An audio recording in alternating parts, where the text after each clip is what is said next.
Welcome to this explainer. Picture this, you've packed up your life, moved across the world, spent thousands of euros, and now you're sitting in this freezing, rain-streaked Irish university library. You are pouring your literal heart and soul into your very first major master's assignment. You're an achiever, right? Back home, you were that straight 90s student. You know the material inside and out, you did the work, and you were just waiting for that easy A. And then, boom. You refresh your student portal, the screen loads, and staring right back at you in bold text is a 62%.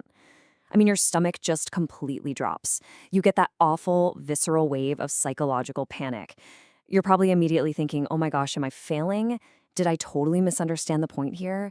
Am I even cut out for this program?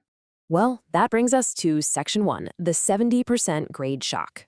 Seriously, take a deep breath. Your panic is completely valid and understandable, but to survive and thrive here, you actually just need to totally shift your perspective. Welcome to the Great Irish Grade Deflation Shock.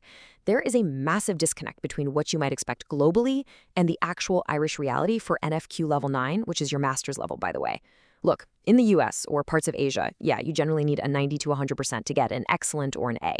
But in Ireland, a 70 to 100% is a first-class honors. That is the absolute pinnacle of academic achievement. It's an unconditional A. And that 60 to 69%, that's a second-class honors grade 1 or a merit, which shows high competence and is incredibly competitive for employers. So if you're sitting there holding a 62 or a 65, honestly, that's a reason for absolute celebration, not a sign you're failing. Let's move right into Section 2, Decoding the Irish Rubric. To consistently hit those top marks, we really need to understand how Irish lecturers actually think and apply grades. It all goes back to QQI, which is Quality and Qualifications Ireland. They're the statutory body that maintains the national framework of qualifications, and your master's degree sits squarely at level 9 on this framework. This is what ensures your degree is recognized globally. Later on, when you apply for jobs worldwide, a body called NARIC Ireland uses this exact system to translate your highly valuable 65% or 72% into its true international equivalent, like a high US GPA or Indian CGPA. So employers everywhere will know exactly how brilliant you really are. But here's the crazy secret about the grading rubric. The philosophy is completely inverted. You know how in a lot of systems you start an assignment with 100% in your pocket and just lose points for mistakes? Not here. In Ireland, you literally start at 0. You have to aggressively pull every single mark out of that rubric through your writing. To the Irish academic mind, a 100% score is basically a philosophical impossibility. It implies your paper is theoretically flawless and somehow pushes the boundaries of human knowledge even further than the professor themselves could. So remember, you aren't losing 30 points, you're earning 70. Moving on to Section 3, Surviving Turnitin and AI. Okay, let's dive into this. Now that you've got the mindset down, we have to talk about the gatekeepers. Because even with the right mindset, just regurgitating your lecture notes is never going to break that 60% barrier. Turnitin is not just a spell checker, folks. It's this massive, multi-layered machine learning archive that checks your work against billions of sources. But there's a huge nuance here.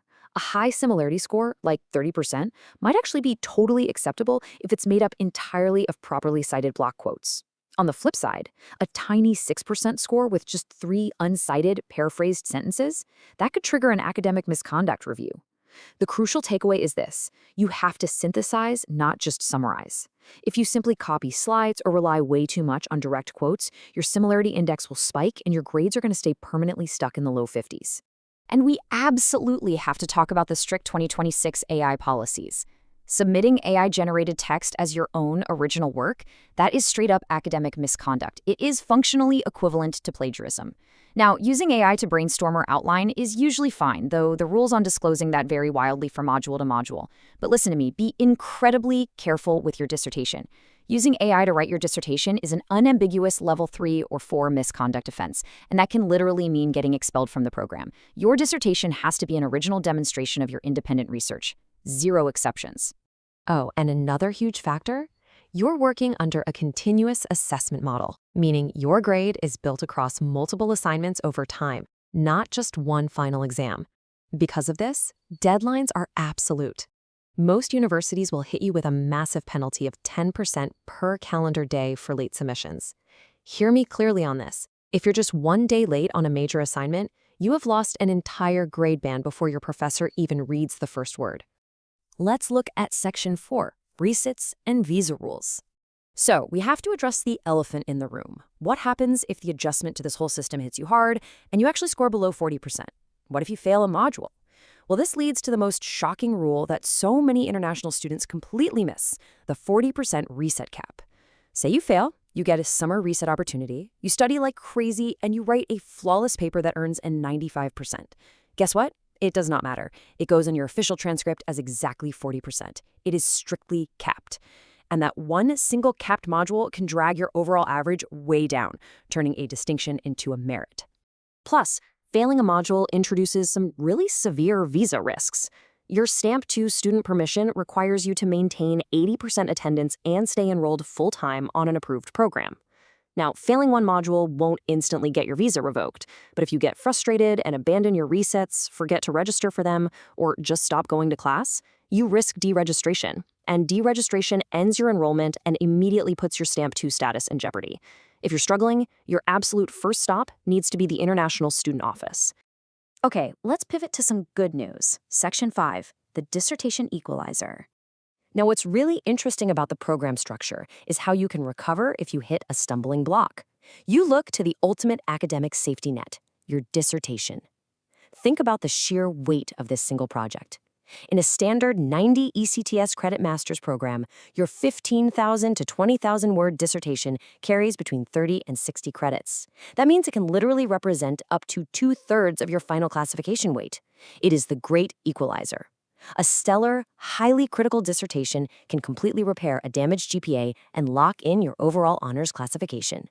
But to actually earn a distinction, to hit that magical 70% on your dissertation, you have to go way beyond basic summary. You need original analysis. You have to defend a really robust research question and ideally collect your own original data.